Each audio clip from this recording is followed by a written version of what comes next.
Bienvenue sur votre podcast dédié à l'art et à ses métiers, La Pause d'Art. Anecdotes, passion, parcours inspirant d'artistes d'ici pour le monde et ceux du monde pour ici.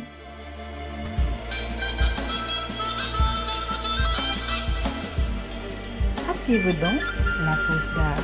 On sait qu'il y a d'abord quand même une énorme réflexion en amont, une préparation, etc. On essaie de se documenter, de savoir un certain nombre de choses, de savoir quels peuvent être les freins, les choses. Mais ça, c'est juste pour ne pas arriver en ignare fini dans un truc. Vous allez dans un espace où les gens font du charbon, ou bien plantent des trucs, vous allez essayer de savoir comment ça se passe en général. C'est-à-dire d'avoir un minimum de culture générale en amont pour savoir comment certaines choses se passent. Mais une fois qu'on est sur place, il faut réussir à faire abstraction de ça, c'est-à-dire ne pas commettre des pairs, ne pas rentrer, je ne sais pas, vous rentrez dans un espace qui va être un temple hindou, vous n'allez pas rentrer en faisant le signe de la croix, je ne sais pas. Il y a des choses qu'on va essayer d'éviter, donc ça on va essayer d'être au courant. S'il y a des choses qui sont interdites, s'il y a des choses qui sont possibles ou pas. Et après, il faut garder l'esprit ouvert. C'est vraiment de se renseigner un minimum pour savoir ce qui est possible et ce qui n'est pas possible. Et après, Donc, il y a tout à l'heure, tu as dit quelque chose qui a attiré mon attention. Le travail que tu as fait, tu disais tu travailles beaucoup sur les Guadeloupéens en rapport au territoire. Et il y a je crois il y a un jour de cela, j'étais avec une autre artiste guadeloupéenne, Joël Ferly, qui m'apprenait que ses grands-parents ont dû avoir, peut-être pas ses grands-parents au-delà, mais bref, pour avoir accès à la terre, du moins la terre était la récompense d'un travail, du travail qu'il faisait pour le maître. C'est-à-dire que tu pouvais travailler pour le maître toute ta vie et il te dit ta paye, ça sera un bout de terre qu'il va te donner. Et elle me disait, pour ça, les Guadeloupéens sont très attachés à leur terre. Est-ce que le travail que toi tu as mené dans ce sens, par rapport au territoire, est-ce qu'il y a un lien avec cette histoire du Guadeloupéen qui a mis sa sueur et son sang afin d'obtenir de la terre? Non, j'ai vraiment un regard sur la relation qu'on a aujourd'hui avec le territoire. Une relation qui est vraiment très contemporaine, qui n'est pas une relation avec un regard historique sur la terre, parce que le regard historique que l'on a par rapport à la terre est très particulier. Il va être dans ce que te disait Joël Ferly, mais il va être aussi sur des gens qui vont parfois, à une certaine période, préférer vendre leur terre à un étranger plutôt qu'un Guadeloupéen. Donc on a des choses qui sont très paradoxales dans cet espace-là, et pour l'instant, je ne sais pas comment le traiter, très clairement. Le rapport concret du « j'ai de la terre, je n'ai pas de la terre », je ne m'en suis pas approché pour l'instant. C'est vraiment, je vis dans un territoire, quelle est la relation que j'ai avec ce territoire, pourquoi je l'aime, pourquoi je ne l'aime pas, qu'est-ce qu'il m'apporte et qu'est-ce que je lui apporte, est-ce que j'accepte de construire comme ça là et pas comme ça, est-ce que mon environnement génère ma façon de vivre ou est-ce que je génère l'environnement pour que je vive comme je veux, des choses comme plus qui tiendraient de ça. L'appropriation qu'on a par exemple au rhum, comment est-ce que j'ai travaillé très longtemps sur le rhum à Marie-Galante, mais le rhum à Marie-Galante, point, pas le rhum en Guadeloupe, parce qu'il y avait un rapport très chauvin du Marie-Galantais à son rhum. Jusqu'à quel point il produit de la canne, mais c'est que la canne, quand elle est livrée propre à la distillerie, il aura un rhum qui sera meilleur, et son rhum, il considère que c'est l'un des meilleurs de la planète. D'accord. Mais toi, tu as été il y a quelques temps de cela au Cameroun pour une résidence avec le soutien de APROD, l'association APROD. Est-ce que tu peux nous parler de ton séjour camerounais, Daniel? Alors, mon séjour camerounais était tourné autour de l'eau. Donc, j'ai fait un séjour à Banjul Session grâce à APROD. Et ce qui m'intéressait, c'était le rapport que les Africains avaient à l'eau. Parce que nous, on a un rapport très particulier à l'eau ici. Alors, depuis quelques années, l'eau, c'est un espace dans lequel on va, on joue, on a des loisirs nautiques, des choses comme ça, mais il y a 20-30 ans de cela, peut-être pas 20 ans, 30-35 ans de cela, l'eau, c'est un endroit où on allait, par exemple, au bord de la mer. On n'allait pas à la mer, on allait au bord de la mer, on pouvait passer la journée au bord de la mer. On pouvait emmener des trucs, on allait se mouiller les pieds, on allait ramener 2-3 bouteilles d'eau de mer chez nous parce que ça permettait de laver la maison, de dégager des mauvaises entités, des choses comme ça. Mais la mer, c'était un lieu dangereux pour nous. Il y avait des pêcheurs, donc c'était l'espace de travail. Moi, je viens d'une famille de pêcheurs, c'était un espace de travail. C'était pas un espace de loisir. Donc, après, il y avait des choses qui se faisaient. Il y avait déjà des courses de bateaux à voile, il y avait des courses de canots à rame. Il y avait un peu de loisirs, mais ça s'arrêtait là. C'était souvent plus les métros qui étaient ici, qui utilisaient la mer comme un lieu de loisirs, plutôt que les Antillais eux-mêmes. Il y avait des proverbes qui tournaient autour de ça. En la mer, pas ni branche. C'est-à-dire en mer, il n'y a pas d'arbres avec des branches où on peut s'accrocher au cas où il y a un problème. Parce que la mer, c'était un lieu très mouvant. La mer, c'était la limite de notre horizon. C'est ce qui nous a empêchés de revenir pour certaines générations en Afrique dont on les avait extraits. La mer, c'était l'espace qui était le cimetière. Pour certains, c'était beaucoup de choses particulières. Et moi, je m'interrogeais sur comment était perçue la mer au départ. Parce qu'au départ, je suis arrivé avec une idée en me disant, bon, je vais aller photographier la mer au Cameroun, machin, et puis je regarde Banjul, je vois des étangs, je vois des lacs, je me dis, tiens, peut-être qu'il y a un truc intéressant. Et mon idée de départ, qui était de rester au bord de la mer, fait que je voulais faire des allers-retours entre Banjul et Douala. Oui. Puis après, je me dis, non, je vais creuser Banjul. Et là, je découvre cette relation à l'eau, qui est une relation plus sacrée qu'autre chose. J'ai quelqu'un d'un collège près de Banjul qui me dit, vous savez, ici, on ne joue pas avec l'eau. Et il me raconte des histoires autour de l'eau. Et il m'explique que l'eau, c'est le lieu de résidence des esprits des anciens et c'est eux qui servent à faire le lien entre Dieu et nous. Et que quand on va dans l'eau, on va pour se purifier, mais on ne va pas pour se baigner. On y va pour demander des grâces, pour faire des choses comme ça. La relation à l'eau n'est pas une relation de loisir, mais c'est une relation spirituelle. Et là, je me dis, bien, je vois autre chose. Oui. Et je ne suis pas revenu à Douala. C'est juste une sorte de relation avec l'eau que l'on découvre et on se rend compte que d'un environnement à un autre, par contre à Douala, on m'a parlé des gens qu'on considérait comme étant le peuple de l'eau. Oui. Donc, je me dis, mais voilà, on est dans un environnement où on a des gens qui sont dans le même pays avec une relation différente avec l'eau. Et là, on se dit, chez nous, c'est ça, là, c'est ça. Et ça m'a donné envie de continuer le projet en faisant le tour de 3-4 pays africains différents. Pour voir ce que l'on me dit, comment on l'approche, comment on le perçoit, comment on ne le perçoit pas. Tu te souviens, tu m'as fait une réflexion sur ta résidence au Sénégal, à Gorée, où tu t'es jamais posé la question de savoir est-ce que tu irais te baigner à la mer. Oui, c'est clair. Et je suis assis, je me dis, mais c'est clair. Ouais. Bah oui, c'est ça. Et même là, en Guadeloupe, entouré par la mer, hier ou avant-hier, quand j'étais avec Joël, nous sommes allés à la plage, pique-niquer. Et à un moment, elle m'a dit, écoute Yvon, si tu viens au bord de la mer et tu ne piques pas une tête, tu vas être maudit par elle. Tu sais ce que j'ai fait? Je suis allé, j'ai juste plongé mes pieds dans l'eau et je suis retourné sur la plage. Tu vois, oui, c'est ça. C'est vraiment cette relation avec l'eau qui est assez particulière chez moi. Parce que même les Sawa, qui sont les Douala, les Bassa et d'autres peuples autour du Vouri et de la mer, c'est sacré l'eau. C'est-à-dire, ce n'est pas un milieu, voilà, c'est pas un milieu récréatif, non. Oui. On va à la mer pour toutes les questions que tu as citées. Mais après, on va peut-être se baigner plutôt dans des petites rivières, dans les terres. Mais la mer, c'est quelque chose, c'est le lieu vraiment d'habitation des esprits, des anciens, etc. Ah ouais, parce que nous, j'ai vu le lac Balin, j'ai fait quelques images. Et le guide spirituel qui était là, il nous disait, voyez, quand on va arriver, l'eau sera ou verte, ou grise, ou bleue. Si elle est grise, on s'en va. Si elle est verte, c'est qu'elle est en relation avec la terre. Si elle est bleue, c'est qu'elle est en relation avec le ciel. Et quand on est arrivé, l'eau était verte, on nous dit, ça c'est bien ça. Puisqu'en fait, Dieu est dans la terre. Et on fait, waouh. Et il nous dit par contre, vers midi, il va falloir partir. Ça s'est passé comme ça, j'ai fait mes photos. Et ça donne quelque chose de très particulier.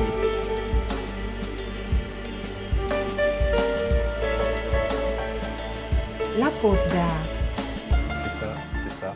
Mais dis-moi, on va peut-être continuer encore un peu au Cameroun pour chercher un peu la relation que toi, peut-être venant de Guadeloupe, les accointances, les similitudes que tu as pu voir ou apprécier entre les peuples que tu as fréquentés au Cameroun, je dis bien les peuples parce qu'il y en a tellement au Cameroun, et la culture guadeloupéenne. Waouh, ça c'est une colle. Parce que je me rends compte que j'ai été plus sensible aux différences qu'aux ressemblances.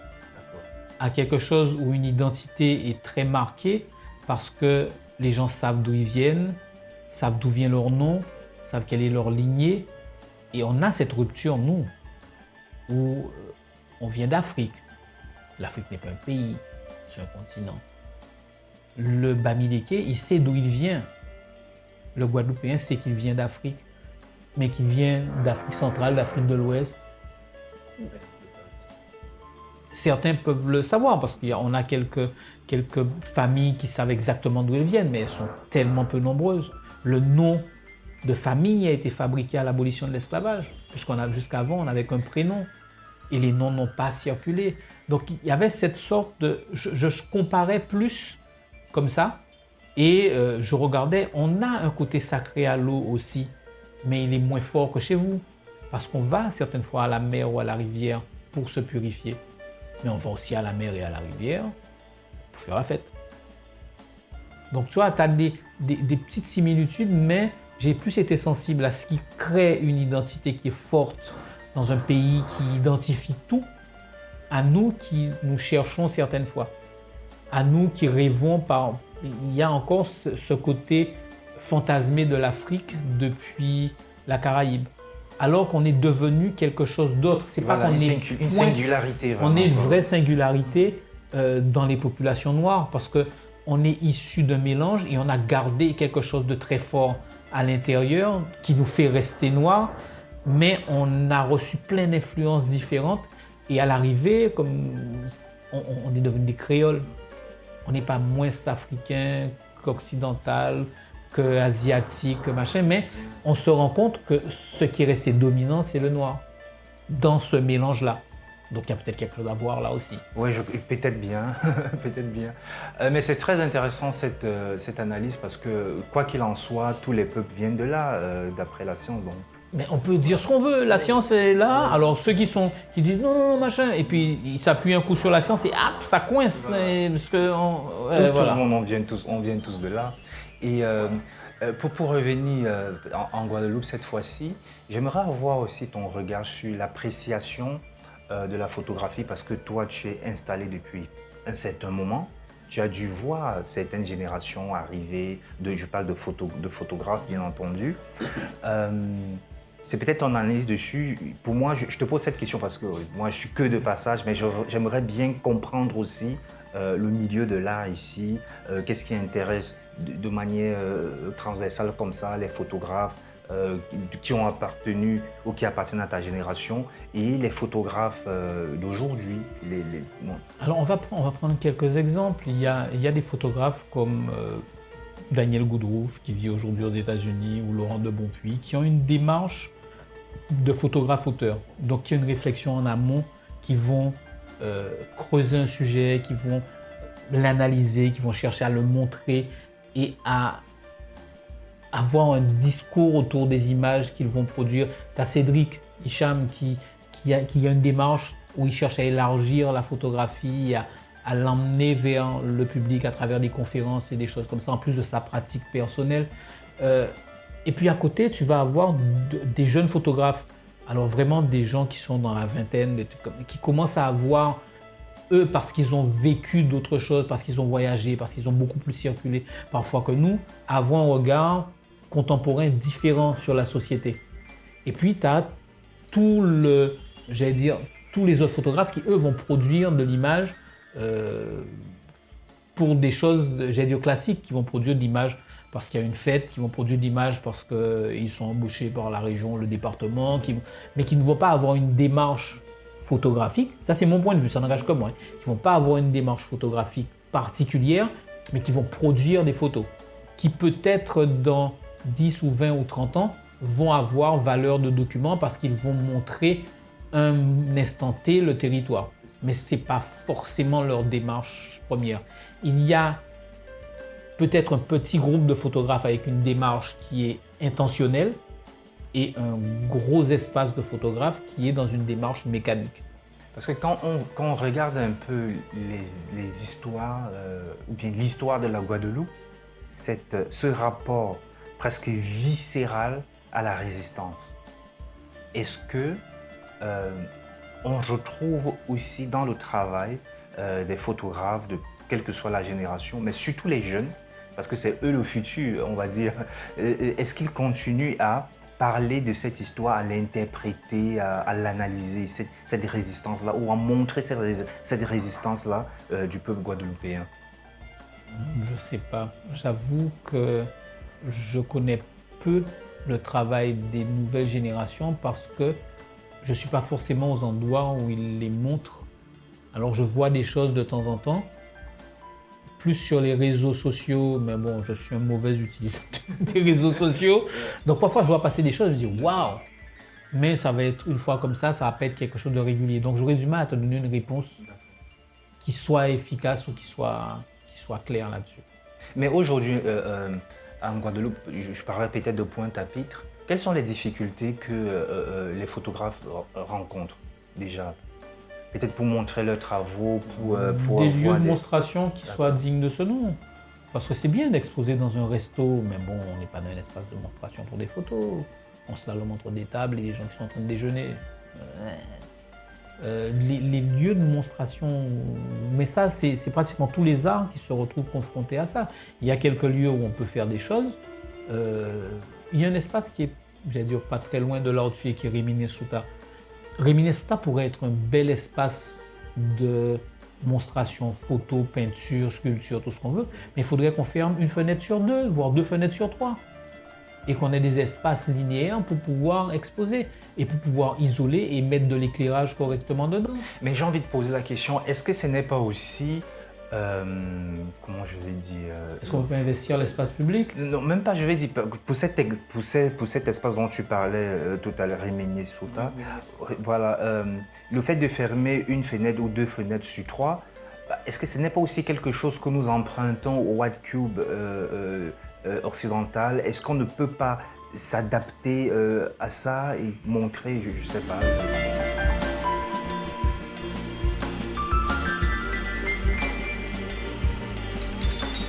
La pose d'art. Quand on regarde comment c'est fait, le problème c'est que doit-on, pour changer, nuire à la qualité de la monstration ou pas? Ou est-ce que l'on va fabriquer quelque chose à l'intérieur de ça? La solution la plus simple serait de pouvoir contrôler ce que l'on montre. C'est mon point de vue là-dessus. Après, on peut faire des choses sur l'extérieur, mais sur l'extérieur, ça demande des moyens. Les moyens, on a plus de mal à les avoir que de réinvestir dans des espaces qui existent et en fabriquant quelque chose qui est plus proche du White Cube que ce que l'on a. Parce que quand vous avez de la lumière qui rentre de fenêtres, que vous avez de l'éclairage qui éclaire mal les trucs, qu'on en a des reflets sur... À l'arrivée, ce que l'on montre, on le dévalorise ou on ne le montre pas suffisamment bien pour que les gens l'apprécient. Parce que le but, c'est que les gens l'apprécient correctement. Avec, je parlais de Bonpuy et Goudrouf, on a exposé avec une autre photographe, elle était jeune à l'époque, qui était une fille, qui s'appelait Salika Ismaël. On a exposé sur le carnaval de Bemao, des groupes de Bemao. Mais en fait, on n'a pas photographié ces groupes-là particulièrement dans la rue, mais plus chez eux, dans leur espace de travail, des choses comme ça, avant même les défilés. Il y a eu des images de défilés, mais il y a eu beaucoup d'images plus intimes des groupes à l'intérieur. Mais on a exposé sur les grilles de la mairie et du CCAS et du Monument aux Morts, et c'est resté là pendant 2 ou 3 mois. Personne n'y a touché. Donc on peut aussi descendre la photo dans la rue, on ne peut pas le faire avec de la peinture, mais bon, on peut descendre dans la rue. Il y a Culture Tour qui organise à l'aéroport des expositions qui tournent tous les 2-3 mois avec des œuvres qui sont parfois des photos, souvent de la peinture, mais qui sont sur les piliers de l'aéroport. Donc on peut changer certaines choses, on peut faire, mais il faut qu'on puisse avoir des espaces où montrer aussi qui soient normalisés pour que les gens prennent conscience de la qualité du travail qui est fourni en amont. Et ça, c'est important. D'accord. Mais est-ce que toi déjà, à ton niveau, parce que j'aimerais qu'on parle aussi un peu de la transmission, parce que là, comme je disais, tu es là depuis un certain moment, tu as une carrière que tu as construite. La transmission, comment tu l'abordes, toi? Pour moi, c'est un espace où on doit pouvoir parler de son travail, pouvoir échanger avec des gens. Ce que fait Cédric est extrêmement important parce que quand on pose quelqu'un qui va pendant 2 heures faire une conférence sur son travail, c'est-à-dire que la personne ne va pas avoir forcément un regard sur la qualité du ceci, du cela, de l'origine, mais va parler de son travail, va parler de son parcours, va parler d'une thématique qui lui tient à cœur. Et ça, c'est quelque chose qu'on va pouvoir partager avec d'autres, qui vont s'y retrouver ou ne pas s'y retrouver, peu importe, mais on va pouvoir échanger. Pendant très longtemps, il y avait un centre, une classe préparatoire au CMA, au Centre des métiers d'art de Pointe-à-Pitre, et j'y ai enseigné à une classe préparatoire, je leur enseignais la photographie. Donc je ne suis pas enseignant, je transmettais juste ce que j'avais moi comme savoir à des jeunes qui allaient concourir pour des écoles d'art. Donc il y a des choses, mais pour l'instant, la structure a été fermée il y a quelques années, il y a 2 ans de ça. Bon, ça c'était des problèmes politico-financiers. La conférence et la rencontre formelle ou informelle avec des gens qui ont des pratiques différentes, ça peut être de la photo, ça peut être de la peinture, de la sculpture, de la gravure.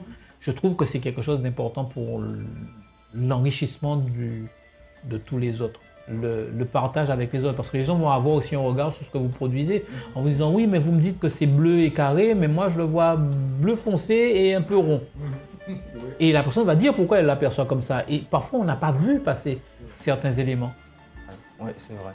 Et je voudrais aussi que tu nous parles parce que tu as quand même plusieurs casquettes en tant que photographe, même si ça reste dans le cadre de l'image.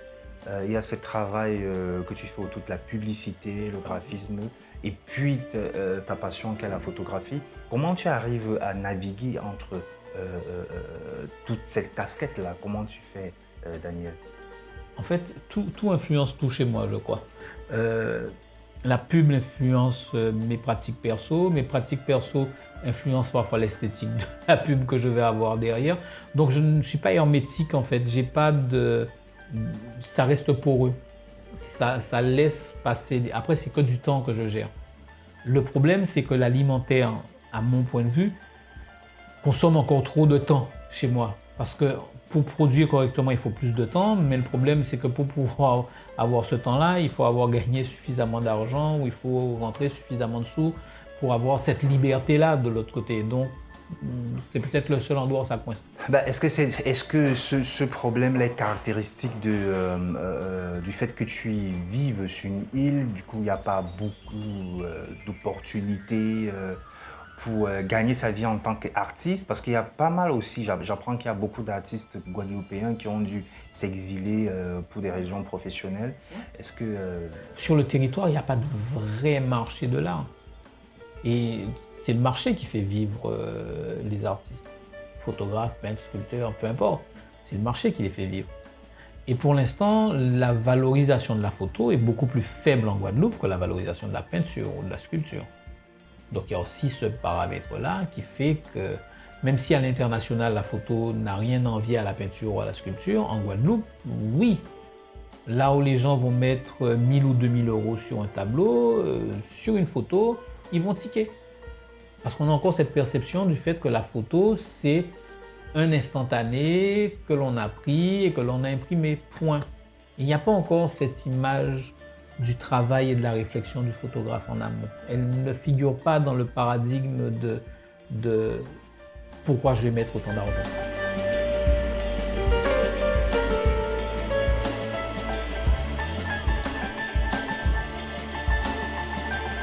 La pause d'art.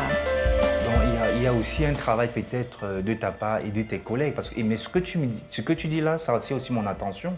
Même de ma part, dans mon pays, il y a un gros travail de pédagogie. Parce qu'il faut enseigner, il faut apprendre à ce public-là à bien comprendre que le travail que le photographe fait, le photographe d'auteur ou l'événementiel, quel que soit le nom, il y a quand même beaucoup de réflexions derrière qui mériteraient d'être rémunérées à sa juste valeur. Mais ça fait partie de ce que fait Cédric quand il fait des conférences. Quand il t'invite, tu parles de tes pratiques, puisque comment tu intègres la photo dans ta pratique plastique, ta pratique artistique. Ça, c'est important parce que les gens se rendent compte que c'est une réflexion en amont qui aboutit et que l'image qu'ils vont voir dans l'expo n'est que l'aboutissement d'un processus et d'une réflexion qu'il y a en amont. On le voit directement pour le peintre. Parce qu'on sait qu'il y a 20 000 coups de pinceau, 30 000 machins, on le voit. Le photographe, on ne le voit pas. Ah mais c'est intéressant. Mais moi je suis presque, je crois être arrivé au bout de ce qui m'intéressait. Mais je te laisse le mot de fin, comme on dit chez nous. S'il y a des choses que tu aurais aimé évoquer mais que j'ai omis dans mes questions. On peut passer des jours entiers à parler de photos sur des petites niches, sur des choses. Non, je pense que c'est à mes yeux un outil qui permet d'être marqueur du temps, quelle que soit la façon dont on va utiliser sa photographie. On regarde les photographes à travers le temps, ils ont figé le temps et on voit le monde à travers leurs yeux. Et on verra le monde à travers nos yeux dans 50 ou 60 ans. On se dira, tiens, les photographes, ils regardaient le monde comme ça. Participons à ce regard contemporain, et en utilisant contemporain au sens étymologique du terme, un regard actuel de notre société à travers la photographie. Merci à vous d'être si nombreux à nous écouter. Nous vous donnons rendez-vous la semaine prochaine pour aller à la découverte d'une histoire intimement liée à l'art. La pose d'art est une idée d'Yvon Gassam. Voix off, Solange Nembe. Musique, Tumo. Mixage, Ralin Gangmo. Réalisation, Yvon Gassam. La pose d'art est un podcast produit par African Entertainment avec le soutien du laboratoire de théâtre de Yaoundé, Otni et de Satek Records.